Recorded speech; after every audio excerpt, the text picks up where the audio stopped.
dobre? Ja som vždy hovoril, že keď budem zdravý, tak rád prídem reprezentovať. Bohužiaľ zranenie ramena mi to nedovolovalo minulý rok ani v novembri ešte. Mali sme tam veľa zápasov nahustený, bol ten herný program, tak teraz som rád, že som mohol prísť. Počujem čas, tešíš sa do reprezentácie? Určite áno. Áno, teším sa. Tú pohodu z toho sa tam strieľaš góly ako na páse bežiacom. Dá sa to pretaviť aj v tej reprezentácii, lebo to asi bude úloha, ktorú aj tréner bude od teba čakať, proste tie góly. No tak budem sa snažiť hrať najlepšie ako viem a podám 100% výkon na lade a keď tam tie góly padnú, budem rád, keď nie, tak sa budem snažiť odviesť robotu na 100% a dúfam, že vyhráme ako tým.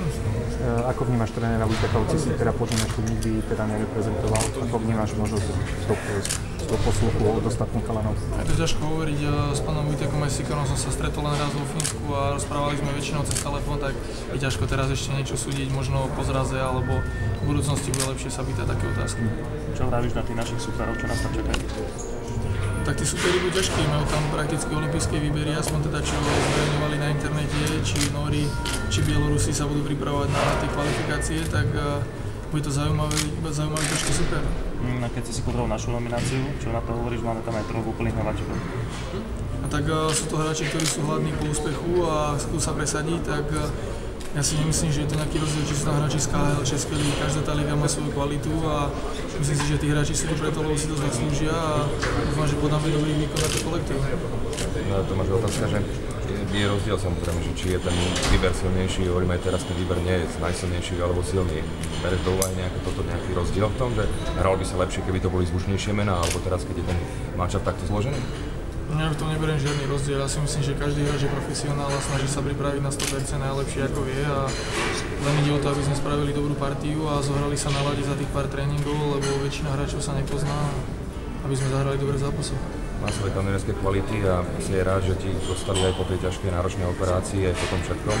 No, pamätá sa, ako to bolo minulú sezónu, teraz v podstate pokračuješ, si veľmi rád, že v tom pokračuješ v takomto trende? Som samozrejme, mohlo by to byť ešte lepšie, nie je to zase úplne ideálne, ale som rád, že to tam zatiaľ padá a dúfam, že to bude pokračovať aj naďalej.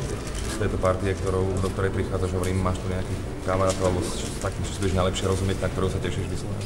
A poznám tu veľa hráčov, s chalanmi som niektorými bol v reprezentácii, či už to bolo v 20 alebo tých mladších výberov, takže poznám tu, dá sa povedať, že 3/4 tímu, tak som rád, že tu môžem byť a teším sa hlavne na Eura Mikuša, lebo tie hlášky v kabíne, tak to každý padá do kolien.